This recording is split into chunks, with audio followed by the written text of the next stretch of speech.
this is John from caveofprogramming.com. In this tutorial in C++ for beginners, we're going to look at while loops. So I'll create a new C++ project here. I'll use the Hello World project template. And another of the basic building blocks of computer programs are loops, because a computer program that just executes a load of statements and then finishes usually isn't much use. Often you want to do things repeatedly in programs. And the simplest way to do that is to use a while loop. Well, it's simplest when you're starting out, which is why I want to show you this, although we're going to see nicer ways to do loops later on. So supposing we want to repeat some code. To use a while loop, we need the keyword while, and then round brackets and open and close curly bracket.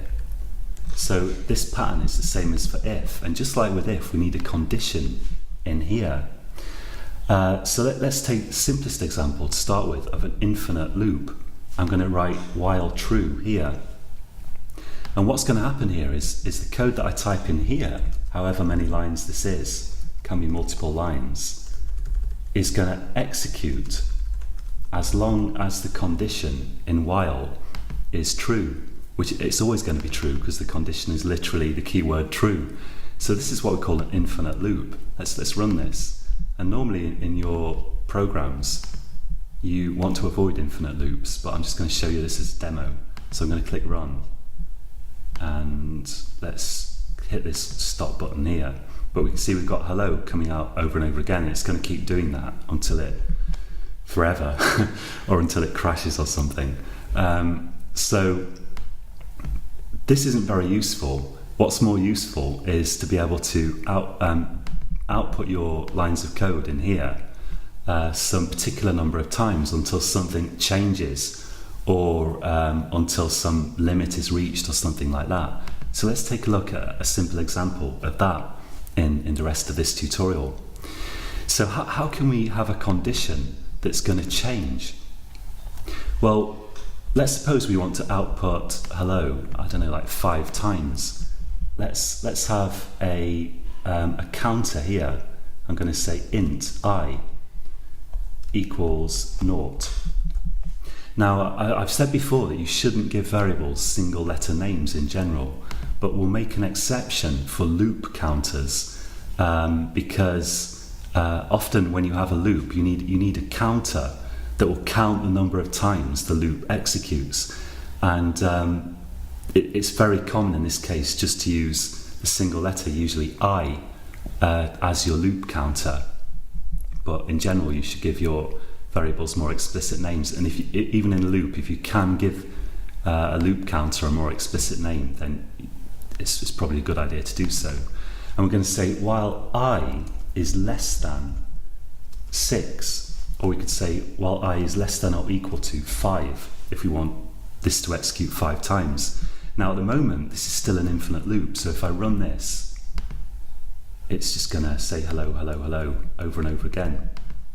But what I can do is I can change the value of I within the loop. So after I've output this line here, I'm going to say I equals I plus 1.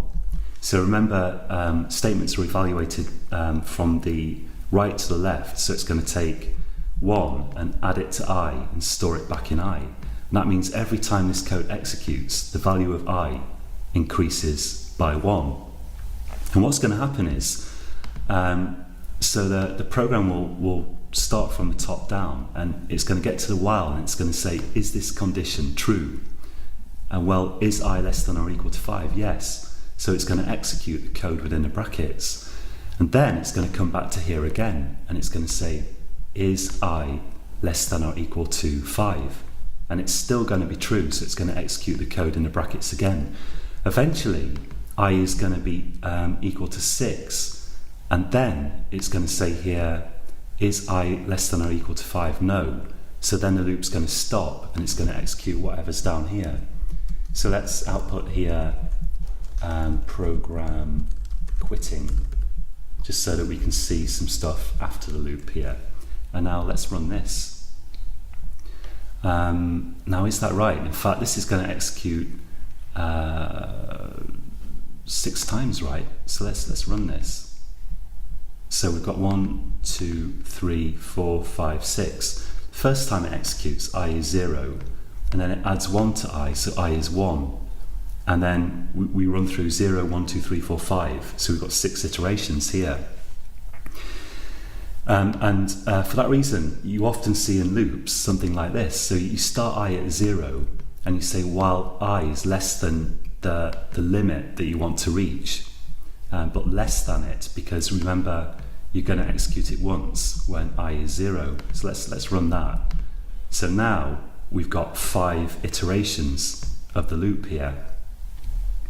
So if you want your loop to execute 5 times, you start your loop counter at 0, and you say while I is less than 5.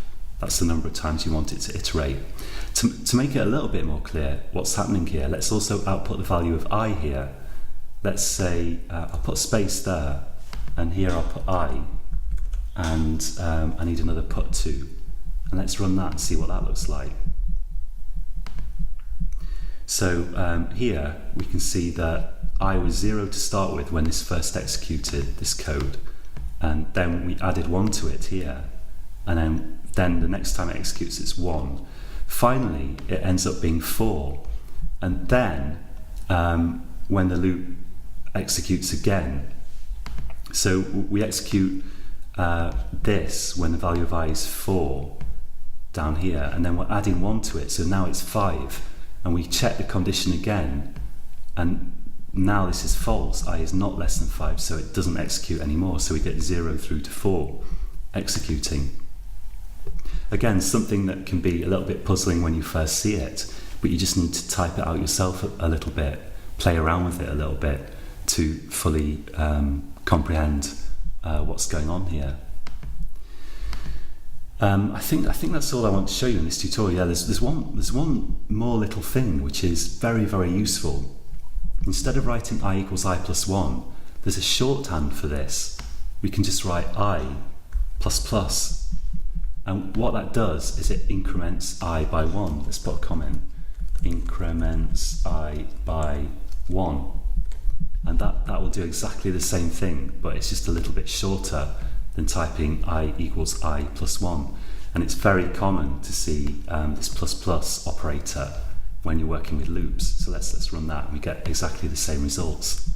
So to practice this, write a program, if you want to, that does something a fixed number of times that you decided on, and make sure it actually does whatever you tell it to do, the exact number of times that you told it to execute. And also don't forget to indent stuff here within the curly brackets of the while by an extra tab. That's really important. You don't have to have a space there. I've put one in because, I don't know, maybe it looks nicer, but that's kind of a question of taste. So you can put that line in or not.